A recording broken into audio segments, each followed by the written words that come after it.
Okay. I think we're live now. Sorry, buddy. Oh, okay. Technical difficulties as usual. It's like always some technical difficulties. Give me a message if you can actually see this video. No. Okay. Da da da. Let me refresh this page just to make sure. So today we're actually doing just some quick Q&A answers from people on Discord. Our Discord channel. There's some people who've had some questions, and it's not like something that we thought, wow, this could make a whole long panel. Sometimes it is, but sometimes we just want to answer quick, short answers. But also, today I have my special friend with me, Tam. That's Hello. Tam. Yeah, Tam has been working in Canada. Canada.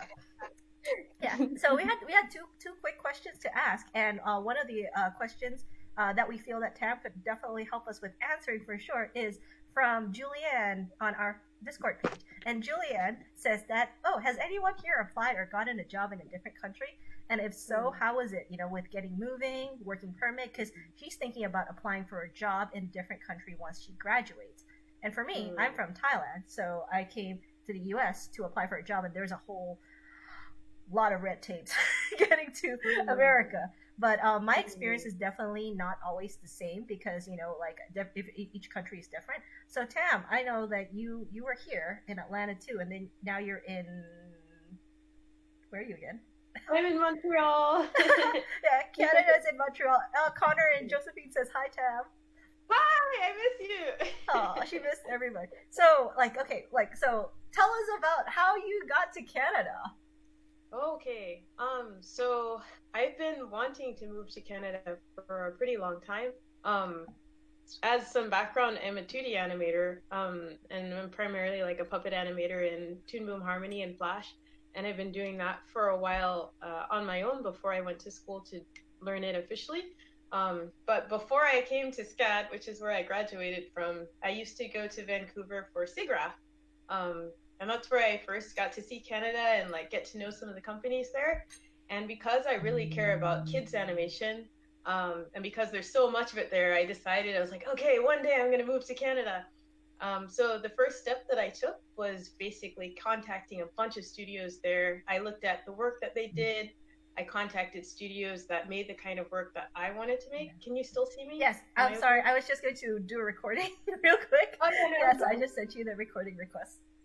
Yeah. Okay. So I basically contacted a lot of studios that made the kind of work that I wanted to make too. And then I asked them for informational interviews. And that's basically, you can visit them or talk to them on the phone or even write an email, but it's not really job interview. You're just asking for information about the kind of work they do, and what they look for in a candidate when they're hiring. So I talked to so many studios over the course of like 2 or 3 years, and this was maybe 10 years ago to 7 years ago, and they all told me the same thing back then. They were like, okay, we don't really hire we don't hire Americans. We like to hire inside of Canada because we get tax incentives for doing that. But here are the things that would help your chances. Like, for instance, 2 years experience in the industry would help. So they all suggested, okay, Tam, like, go back to the US, get 2 years experience, and then apply again. And then we'll reject you because you're not Canadian. But since then, like, so much stuff has changed, and you can learn this by like following the industry in the place where you want to live. You start to see that the industry doesn't stay the same for years; it changes over time. So since I went there, like, there's been a huge boom in streaming content, and a lot of people are really looking for animation, not just for their domestic market, but also to like ship all over the world. And so there's a huge demand for animation now, and in Canada, there's actually more demand for animation than there are animators. So they are hiring a lot internationally. And even if you don't have like 2 or 3 years experience, like it says in the job postings, you might actually still have a really good chance, because if they need someone now, then they need someone now. So my first advice would be like, find the studios that you really want to work for, and then really follow them and study them and ask for information about what they're looking for. On a more practical side, like, if you're preparing to move, like, if you know that you want to work internationally and you've been doing the research and you're like about to graduate, Okay, so like what I did when I was about to graduate, because I was like, I'm going to Canada, I have to. Before I even got any job offers whatsoever, I like sold all my stuff. Oh, that's important. That's important. Yeah, because like a lot of studios, they don't contact you like a year in advance and say, "Would you like to move to Canada in a year?" No, they're like, "We need someone in 2 weeks." I know.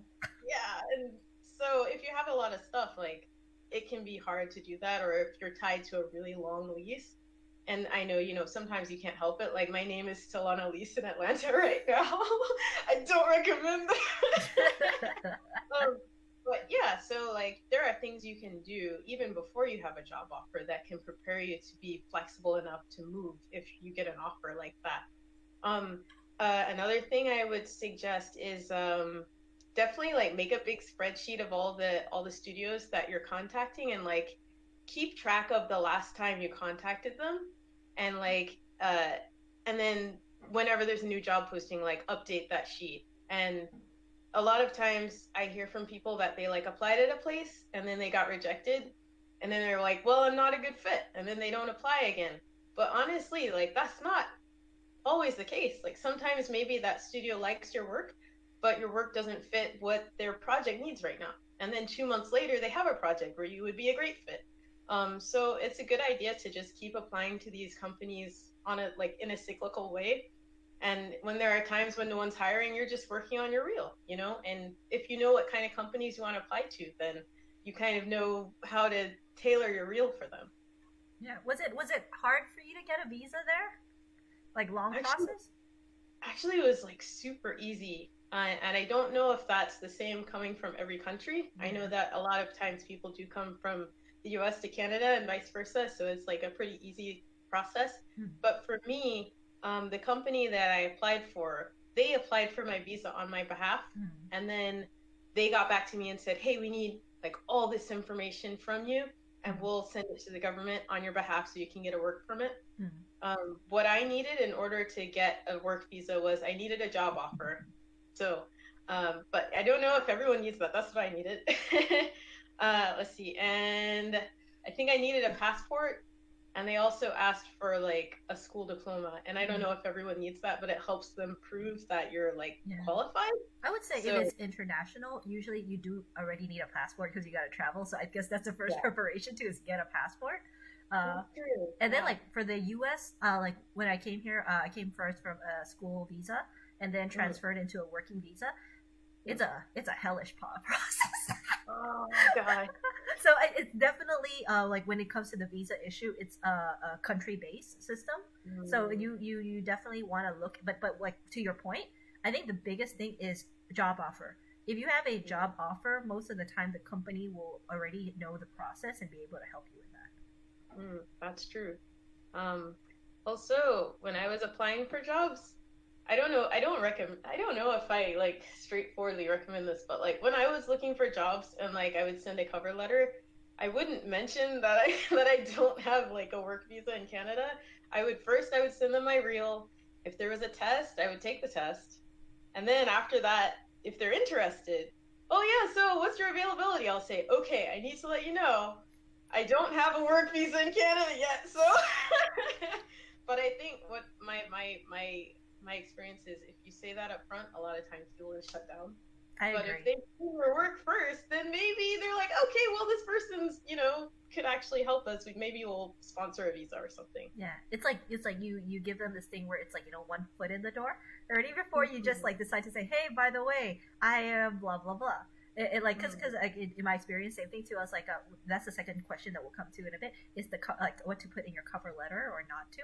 But in your cover letter, it's like for me, it's like you put in the best thing about you, especially unique things. Because if you say like, I'm a hardworking person who's like focused on teamwork and everything, it's very generic. Everybody will Mm. write that, and you don't exactly like can't really tell like okay, how are you hardworking? How do you instead if you put like things like like oh I've worked at this on that kind of thing, it's a little bit more descriptive. But also like you said, like probably you shouldn't say like oh I'm here but willing to relocate because that sometimes they're just like okay we're done we don't have to look at this person at all. Yeah. Yeah. Like I wouldn't actively hide that from anyone, but it's not what you lead with. Yeah, You don't exactly. That's lead the with it. thing. You know, like when you're dating, it's the same thing where you're like, you're not actively hiding something, but you don't necessarily have to be like, oh, by the way, here's all my flaws, here's all my things, here's all my good stuff. Take Yeah, a my look at personal this. issue. Yeah, exactly. Yeah. But like the other one too is like when you're in Canada right now, do you find it like very different? Yeah, like culturally or like work culture Yeah, both. or um culturally I think I really like it here because everyone is just so considerate and like, oh man, people are so nice. Like I haven't really had I mean, I haven't lived here long enough to be a great expert, but like so far like everyone's super nice and chill. It's very zen Yeah. here. How long So have you been in Canada already? Montreal? 9 months? Yeah, and I think that's the other thing too, because in Montreal, some people says, "Oh, you have to know French and stuff." What do you think about that? Okay, so if you do come to Montreal, it's a good idea to learn how to read French because all the signage is in French. And I got two parking tickets in the first week that I that I came here because I couldn't read the signs properly. No. And parking is insane. Like my second piece of advice, if you do come to Montreal, like leave your car at home Oh. because the public transit is so great and the city actively makes it difficult for you to have a car because they're trying to get rid of cars here.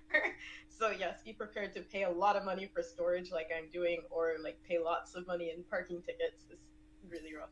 Yeah, because I know But in yeah. Thailand too, it's like our public transportation is great, and Mm. we have one of the worst traffic, even worse than Atlanta, I would say too. So it's like Mm. that definitely. I think when I came to Atlanta, I was like, wow, everybody has a car because I don't drive. I finally just got a secondhand car from Princey, and I don't know how to drive yet. Jeff is still having to teach me that. But yeah, I know, right? It's a big step for me. If anybody doesn't know, like Tam's thesis is actually about a girl learning to drive, and also I feel that completely. Just mainly because the culture is so like a bit different in Thailand. I've never had to drive. Like I always use the public transportation, and I think that's one of the things. Like if you're gonna go to a different country, maybe check out like some forums, see if there's some people who there already that can tell you some of this like different things about that country. Because like Tam said, if I was going to be going to Thailand, I would not bring my car at all. I would be like okay with like learning the public transportation system or like the trains and also like how to use those. Yeah. That's true. Oh, kind of related to that. If you want to move internationally, it also helps to study the cost of living, so that if you're given a job offer and they offer you a certain salary, you kind of have an idea of how much it costs to live there, and you can see if the salary is reasonable. Because the amount of money it takes to live in Atlanta is different than the amount it takes to live here. Plus, you're converting currency as well. So before you go, just like make a budget, kind of plan as much as you can, and you can respond to your job offers with that knowledge. Oh, that's a really good question because some people would definitely be asking like, how do you make sure that you're asking for enough or like that people aren't lowballing you? Because in some cases, you go to San Francisco, you're like, wow, this salary is great, but the cost of living is so high, and you're like, whoa, dude. Oh, yes. Oh, so true. Yeah, if you can, like, definitely go. I mean, Glassdoor is like really basic. Like, I don't know if you can always get the best information from Glassdoor, but they do. One thing they do publish is like, okay, here's the average salary at this company, and like, here's the average salary of people who, or like job postings for this position that you're applying for, and you can kind of compare that way. But if you want to do like more in-depth research, I really recommend it because then you can kind of see like, oh, okay, they're not really. Yeah, because like for me, like one of the couple things definitely like cost of living is like the housing, the transportation, and like utilities. So like if you at least can find like that and just like basic grocery like bread and milk and egg, then like probably you can do that cost comparison to be like, oh, if the utilities are around this much this month plus the cost of living and the thing like and tax, then you like kind of figure out like is that enough to live in that particular area. Yeah, tax is a big one because like actually here rent is cheaper than Atlanta, but food is way more expensive, and taxes are like super high. Like we have great social like I don't know, we have great healthcare and like retirement and stuff, but we also pay like so much in taxes. So yes, take into account. Yeah. Well, I mean, the one thing for sure is that like, if do you also get any health benefits if you're in Canada without being Canadian? Yes, amazingly. So yeah, we have like insurance from the government, and then also like I for my company, they have insurance that they provide all the full-time workers. So it's Yeah. useful. So that means that you don't have to worry too much about like, getting sick, going to the hospital. Yeah. Because I mean, same thing as well too. Like when I was in Thailand, I worked with a medical tourism company, Mm. a directory kind of thing, and then it was just that like, oh, like if you like that's definitely one thing you should definitely look at is if you get hurt and stuff, where do you want to where can you actually go to for hospital, and if there is that healthcare benefit as well. Because when I came to Mm. America, I had a culture shock. I was like, holy crap, people Oh, go bankrupt when they fall down the staircase or something. Like Jeff, my boyfriend Jeff, he when he had a back issue and then got in an ambulance. I mm, was just like, oh my god, that is crazy expensive. mm, It is just mm. ridiculous. Yeah, it's prohibitive. Yeah, it's bad. Yeah. So I think that was the main thing that you've answered about Canada already. I think that was a really good quick Q&A. The second question, really fast as well. I think we've covered a little bit of it, but also like, what would you put or not put in a cover letter? Mm. Mm. Okay, so I found like a list of tips from a recruiter from an animation studio, and I read this like a few years ago, but I kept it because it's really short and sweet, and it helped me with my cover letters. Do you mind if So we steal some of that note later? yeah, let me see. I wish I could find her name because I hate like grabbing her Oh, info. This is yeah. so sad. Yeah, let us know when you find that information so we can be credited. Absolutely, yeah. But she's okay. So she's with HR from Milford Animation Studio in Stockholm, and she said, okay, first, write only a few sentences in your cover letter. So like in the old days, we used to send like a paper cover letter with like I learned in school, in high school, 3 paragraphs. But now, or at least in our field, you don't really need that most of the time. And especially in email, words look way longer than they do on paper. And so just a few sentences is good. Um, the second one was in the email subject header, definitely put the position that you're aiming for. So if you're going for like, for me, it would be like 2D animator, and like you can also say 2D animator seeking job or something like that, but definitely put the position in there because it's easier for people to find. um, okay, she recommends that you put like a little graphic representation of your brand somewhere in the email because it's easy to identify, oh, it's that person. And when they find another email from you, they'll be like, oh yeah, and they'll kind of make a connection that it's the same person. Whereas if it's just a block of text with your name, they might not remember you. And it doesn't have to be your face if you're not comfortable with that, but it could be like your logo or something like that. Let's see. Okay. I don't like that tip. I'm not gonna share it. Yeah, that's the thing. A lot of people is very subjective because this is like Mhm. writing and communication. So sometimes it's like you don't always have to take everything literally seriously, and there's a lot of opinions because different companies will do things differently. Getting information straight from those companies are usually probably better too. Yeah. Oh, yeah. And then I had a couple of things that I wanted to include for myself that I just learned from experience. Do. Okay, yeah. Um, Definitely read the job posting very carefully because some of these places will like put the job post down at the very bottom. They'll be like, okay, and when you apply, by email or whatever, you need to include this like job ID somewhere in your email. Or sometimes they'll be like, oh, if you, let's see, please apply by hitting this link. We don't accept emails. So like definitely read all the way to the bottom and don't just like dump a bunch of emails at a bunch of companies without reading very carefully. Like definitely read each one very carefully. And I wonder if there's anything else that was useful. If I think of something, I'll let you know. Yeah, definitely. I think those are already good tips, like quick tips for today. Yeah. Yeah. So I think the bottom line recap is if you're going to go abroad, every visa application probably is different. You probably want to check with that. But it's definitely good to be able to communicate with the studio that you want to go to directly. Not asking them, please give me a job, but more like, what does your studio do? What kind of things do you look for? Maybe the shorter the better because you're building a relationship. and they don't have as much time, but also read on their website what they do as well. And it's not always that they will specifically say that certain things can be lenient. Just because they say one thing doesn't always 100% necessarily mean that we're not going to take this. But like as Tam said, is that you want to be, what was it again? I lost my train of thoughts. Or, I think you were talking about basically when you apply, lead with your best face forward. You don't have to always say like, oh, by the way, I'm not here or there. I mean, it's not lying. It's more like choosing what you want to present first too, and then figuring out like what the contingency plan might be. If they want to say no, that's fine. It's up to them to say no.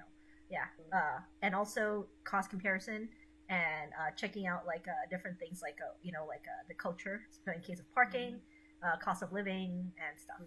And for cover letters, keep it short, concise.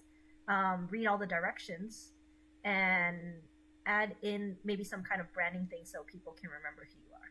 Okay. Oh, and like 2 more things. Definitely put a link to your reel in your cover letter. They need that. They're probably gonna just skip all the words and click on it. And then the other thing was, oh shoot, this is important. So I went to a Women in Animation meeting last year, and they presented a lot of research, and they said, generally, this is a generalization, but generally a lot of male candidates would apply for jobs that they didn't meet the written qualifications for. Whereas a lot of female candidates would read the job posting qualifications and say, oh, this one right here, I don't really have that one, and they just wouldn't apply. And what the person who was presenting said was that most of the time, companies will make that list as kind of a wish list. Like, oh, our perfect candidate has all these things. But they don't expect all the candidates to have all of these things. So if you don't have all the things, but it's the studio you really want to work for, then you should go for it. Like, apply anyway. And next time around, when you apply next time, maybe you will have more of those things. Yeah. But like, let them say no, but don't like count yourself out just because of that. I think this goes especially for internships because, from my experience, I really have no idea sometimes what they look for in an internship. Like, you'll be like, okay, this is the best way you can prep your portfolio, and then this is the best way you can prep your resume and cover letter. And then some people say, how come that person got it? They don't. I was like, I have no idea what they look for sometimes. Just apply and let them decide what they think is the best fit. Okay, thanks, Tam. I think that's it for today. Thanks for helping us with our little quick Q&A tips. Yeah, we're going to try to do more of these because they are smaller, shorter, chunk bite size. And if anybody has more questions, you can leave it in our Discord channels and our Q&A as well, too. Bye-bye. Bye.